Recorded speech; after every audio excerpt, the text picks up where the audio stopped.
At sa puntong ito, alamin muna natin ang sitwasyon dyan sa North Luzon Expressway. Ngayong araw po ng Lunes, may report si Bernard Ferrer. Bernard.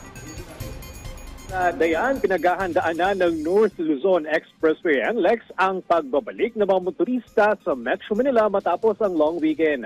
Partikular nilang babantayan ang trapiko mula tanghali hanggang gabi kung saan inaasahan ang pagdami ng mga sakyan sa southbound lane ng expressway.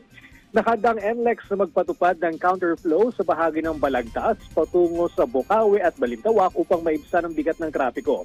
Ayon kay NLEX Traffic Operations Head Robin Ignacio, bukas ang lahat ng lanes sa expressway upang mas mapabilis ang daloy ng mga sasakyan.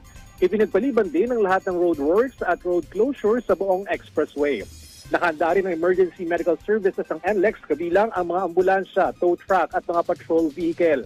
Sa kasalukuyan, light traffic pa rin ang nararanasan sa mga sumusunod na toll plaza, Balintawak, Mindanao, Bocaue, San Fernando northbound at San Fernando southbound. Maganda rin ang daloy ng trapiko sa iba pang bahagi ng NLEX, SCTEX at NLEX Connector.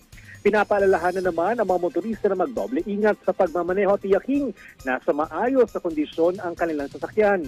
Suriin din ang battery, lights, oil, water, brake, gas, air, engine, tire at cellphone sarili. Samantala, suspendido naman ang pagpapatupad ng expanded number coding scheme ngayong Lunes sa Metro Manila bilang paggunita sa National Heroes Day, isang regular holiday. Yan. Maraming salamat, Bernard Ferrer.